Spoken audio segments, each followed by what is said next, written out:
Eu quero convidar já para a nossa última palestra de hoje, Rodrigo Mombac Paim, que vai receber o nosso palestrante Tiago Burgatti, utilizando o componente de controle como ferramenta da priorização de avaliação quantitativa e estimativa dos demais componentes da mistura.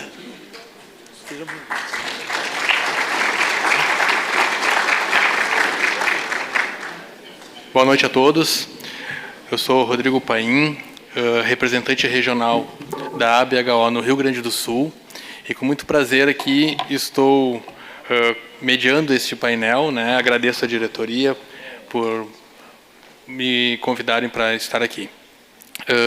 Falando em exposições ocupacionais a agentes químicos, a gente sabe que não é apenas a medição o nosso objetivo. A gente precisa detalhar também as formas, a melhor estratégia dessa avaliação.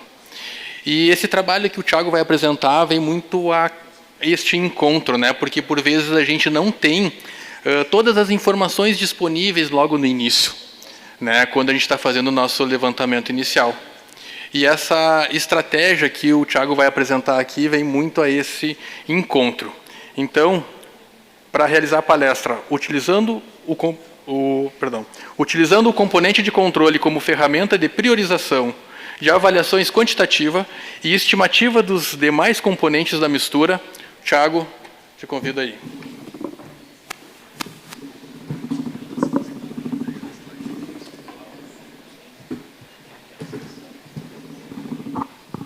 Olá, pessoal. Boa noite a todos. Espero que todos estejam bem aí. Imagino que todos estejam cansados já, final do dia, mas espero contar com a atenção de vocês.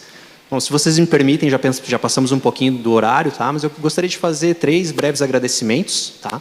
Em primeiro lugar, gostaria de agradecer à BHO pela oportunidade de estar apresentando esse trabalho e compartilhando esse trabalho aqui no Congresso, né? Que é um momento muito especial aí da nossa comunidade.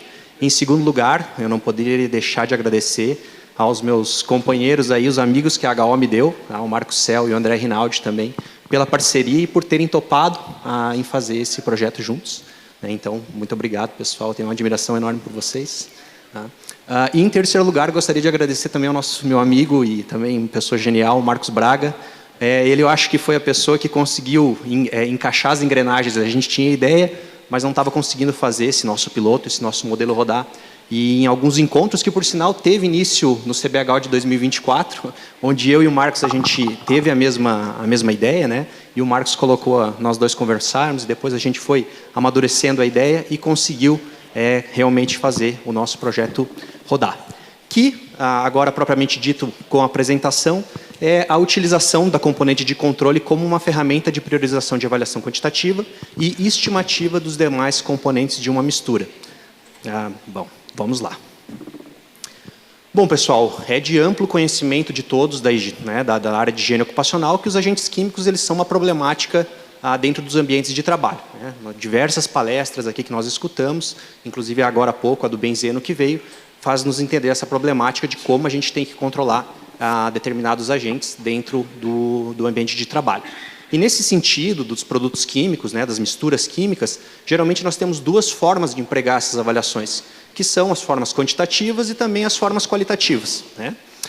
O que acontece, e não é só no Brasil, acho que é em todos os lugares do mundo, a avaliação quantitativa ela é muito supervalorizada. Né? Então, se pensa muito em amostrar.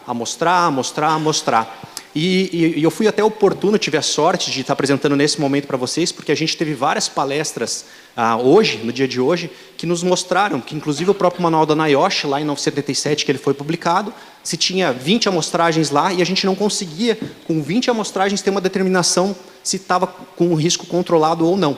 Né? Então, nesse sentido, a avaliação quantitativa, se ela não for bem trabalhada e se ela não for bem, ter uma estratégia aplicada a ela, por vezes ela acaba não sendo o suficiente para a gente chegar numa resposta. Tá?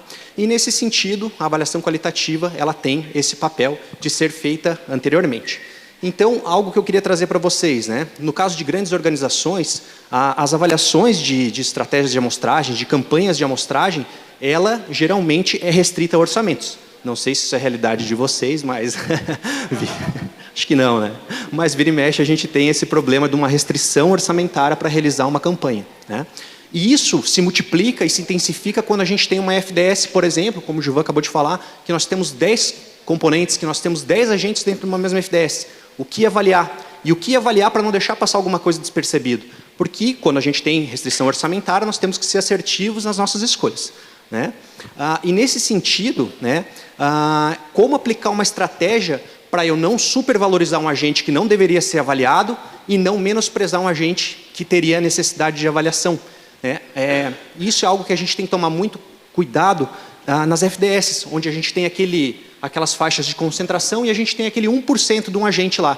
Se a gente não faz o dever de casa, de identificar o quão perigoso aquele agente é, o quão aquele 1% é significativo, quando a gente tem, como o Gerson falou, um limite do benzeno extremamente reduzido, a gente pode deixar passar algo despercebido. E nesse sentido, dessas avaliações, do mundo qualitativo, nós já temos aí diversas ferramentas que são utilizadas para essa finalidade, né? Entre essas finalidades, nós temos o Structure Deterministic Model, que é o SDM, que eu acho que boa parte de vocês conhece, que eu não gosto nem de chamar ele de qualitativo, né? Essas abordagens, elas na verdade são heurísticas, porque todas elas trabalham com números, né? A gente tem um output numérico na saída delas. E nesse sentido, então, a gente pode dizer que elas talvez sejam modelagens semi-quantitativas, né? Além disso, já existem várias ferramentas que são empregadas e que são reconhecidas dentro da nossa bibliografia, como o próprio Rule of 10, né? Que ele trabalha com uma fração da concentração de vapor saturado, e essa magnitude de grandeza da nossa concentração máxima de vapor saturado, ela vai decaindo de acordo com as medidas de controle que nós temos lá pelas ordens de ventilação, do tipo de ambiente que nós temos, né? Nós temos o próprio VHR, que é uma estimativa também desse índice e de que forma esse contaminante está disposto na nossa atmosfera, e principalmente, e foi algo que chamou nós desde o primeiro momento que nós vimos, é a componente de controle. O que é a componente de controle propriamente dito, né? A componente de controle é o agente que tem a maior probabilidade de ser maior que o seu limite de exposição ocupacional. Então, quando nós aplicamos uma modelagem, né, das diversas planilhas e das diversas heurísticas que nós temos lá no capítulo 26 do livro da AIA, que foi traduzido aqui pela BHO, nós conseguimos identificar esses aspectos, né? Então, a apreciação de todos esses riscos, de todas essas características, ela vai passar por meio da abordagem de avaliação das características físicas, químicas, dos próprios limites de exposição ocupacional, associado também a modelagens aplicadas a elas. Em conjunto com tudo isso, nós temos também os rankings de estratégia da AIA, né? Onde nós temos aqueles 5 níveis de risco lá, ranking 0, ranking 1, ranking 2, ranking 3 e ranking 4, e cada tipo de risco nos dá abordagens diferentes de como a gente deve seguir, dependendo do cenário em que a gente se encontra. Tá, pessoal? Então, nesse sentido, o que a gente gostaria de trazer com essa introdução, né? Que a estratégia de avaliação, então, ela deve, num primeiro momento, priorizar as avaliações quantitativas. O que é realmente necessário de se avaliar dentro de uma organização, né? E essa etapa, ela é imprescindível com uma etapa de modelagem. Inclusive, a própria novo manual de estratégia da NIOSH, pelo que a gente pôde observar, ele vai sugerir que seja feita uma modelagem antes de se partir para a avaliação quantitativa propriamente dita, né?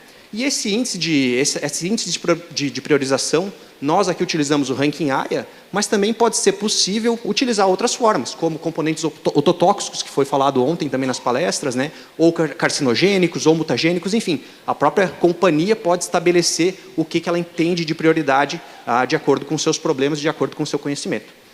Então, o que a gente entende disso tudo? Nós devemos traçar uma estratégia que nós tenhamos uma campanha quantitativa prioritária e, posteriormente, a gente avaliar esses outros agentes que não têm tanto essa necessidade de avaliação de uma campanha secundária, e aí sim a gente traçar todo o nosso organograma da hierarquia de risco, de antecipar, reconhecer, avaliar, tá? E depois reavaliar ao final de tudo isso, controlar, obviamente.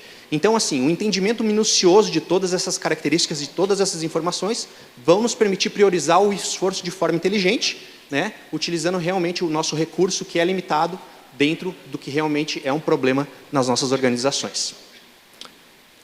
Bom, então o que foi o objetivo do nosso trabalho? Foi aplicar um método de modelagem, né, para priorização de avaliação quantitativa de exposições a misturas químicas no ambiente ocupacional. Então, nós integramos algumas ferramentas, entre elas o SDM, a própria lei de Raul, a Rule of 10, né? e as categorias de gerenciamento da AIA, todas dentro de uma mesma planilha para conseguir esse resultado.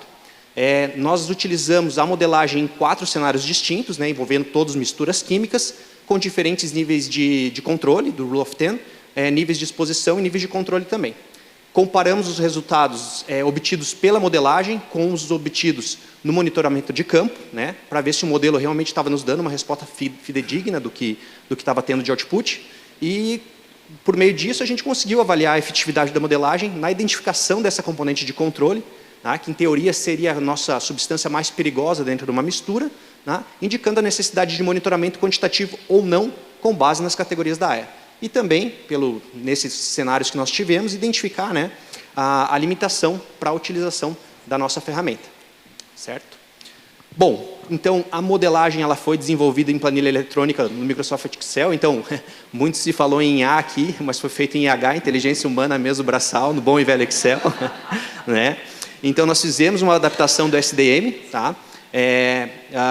Com o capítulo 26 da AIA, né, nessa necessidade da priorização pela componente de controle. E para considerações técnicas foi aplicada a lei de Raul, que basicamente o que a lei de Raul nos diz? Ela nos diz quanto um componente específico ele exerce de pressão na mistura, né? Então, quanto menor essa fração molar que nós temos dentro de uma mistura, né, que reduz de acordo com a diluição da concentração, menor vai ser a pressão de vapor de um determinado componente, né, para misturas não aquosas com temperaturas fixas em 25 graus, né, que a lei de Raul nos diz com as consideráveis dela. As variáveis de input que nós pegamos, e aí entra um pouquinho junto com a palestra do Gilvan, são os dados das FDS, né? Então, faixa de concentração máxima e mínima, onde a gente teve que aplicar muita solução de contorno.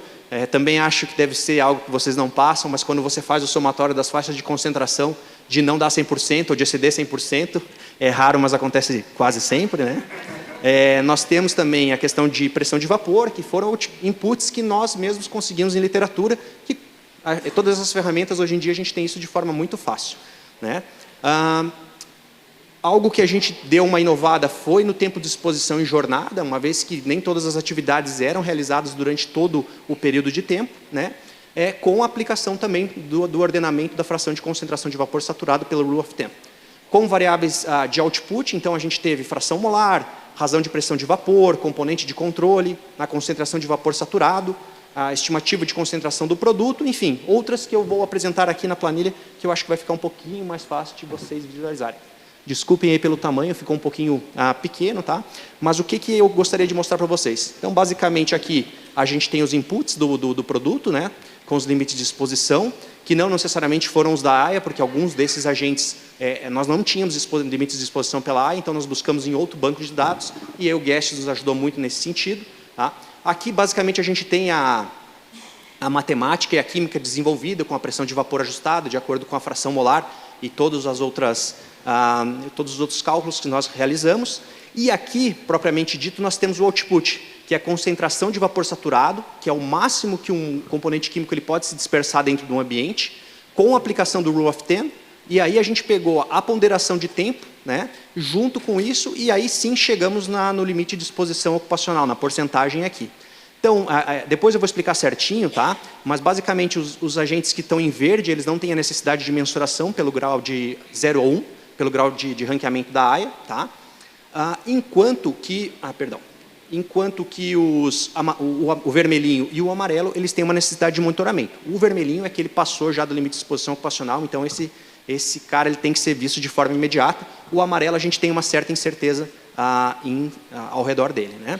Para quem não está familiarizado ainda com o ranking, mas acho que vocês já viram até em outras palestras, em outros slides aqui, então basicamente a gente tem ali, né, que o grau de risco 1, 0 e 1 representam menos de 10% do limite de exposição ocupacional, tá? E os graus os ranqueamentos 2, 3 e 4 teria necessidade de avaliação, isso levando em consideração um percentil 95. Tá? E ali, embaixo, nós temos a Rule of 10 propriamente dita, que ela então leva em consideração essa concentração de vapor saturado máxima, com redução da ordem de 10, tá? De uma fração máxima da ordem de 10, para cada tipo de medida de controle que eu tenho no meu ambiente. Tá? Agora, propriamente falando dos cenários, né? Que tipo de cenário que nós aplicamos lá? Então, o primeiro cenário consistiu na aplicação de um selante de silicone estrutural para colagem de 20 a 30 quilos de pele de vidro em esquadrias de janela com perfil metálico durante toda a jornada de trabalho. esse cenário em específico não existia um tipo de ventilação. Então, nós estimamos o nosso Rule of 10 em 1/100 de saturação.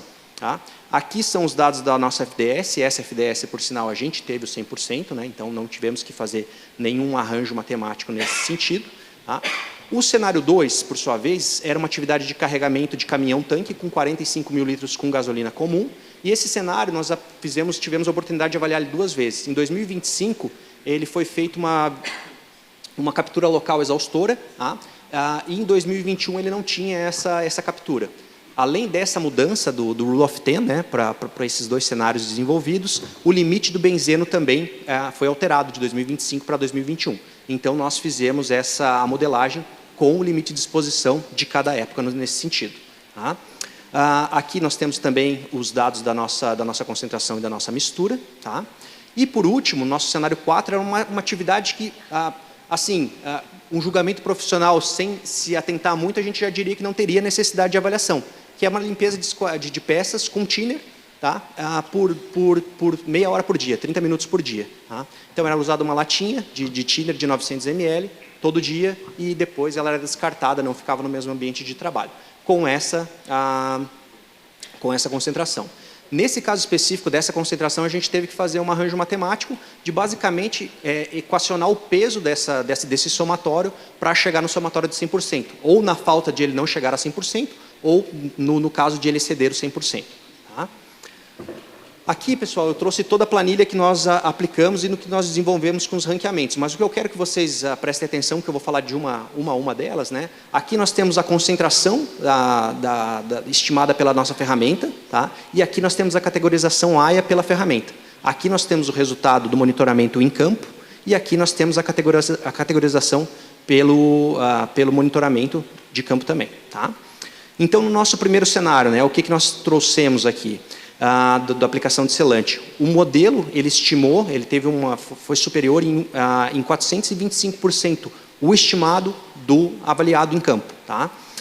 Isso mostra que a modelagem ela mostrou-se conservadora. Né? Acredito que toda modelagem, toda heurística aplicada, ela tem esse fator de segurança justamente por ter uma certa incerteza em torno do seu retorno. Então, nesse sentido, é sempre importante que esse dimensionamento superior para não ter agravo à saúde nesse sentido. Né?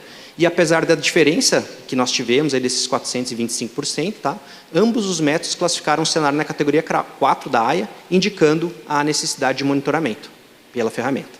Tá? O cenário 2, no qual nós utilizamos, que era aquele da troca de combustível, o de 2025, o que aconteceu? A modelagem ela indicou a componente de controle, o benzeno, tá? Enquanto que no campo o estimado foi o etanol. Então, nesse cenário, ela não se mostrou indicativa especificamente para o benzeno. Tá? O etanol, por sua vez, ele teve uma estimativa de 433 vezes superior ao valor monitorado, enquanto que a gasolina também ela não teve essa necessidade de mensuração. Tá? Ambos os cenários ali para gasolina e para etanol eles se mostraram representativos nesse sentido, mas o benzeno ele teve essa componente de controle identificada pelo modelo que não coincidiu com o monitoramento em campo. Muito provavelmente a alteração do benzeno para limites muito baixos acabaram por ter esse desvio da modelagem aplicada e nesse sentido, nesse cenário em específico, o modelo não se representou bem. O cenário 3, por sua vez, com o ajuste, com a mudança do Rule of 10 e também com o benzeno de 2021, com limite de exposição, ele teve adesão total ao cenário e à modelagem. Né? A componente de controle foi corretamente identificada e confirmada em campo e o valor estimado pela modelagem foi superior, em 248%, maior que o mensurado em campanha. E ambas as abordagens, a estimativa quanto à modelagem, indicaram a necessidade de monitoramento como categoria 3 e categoria 2.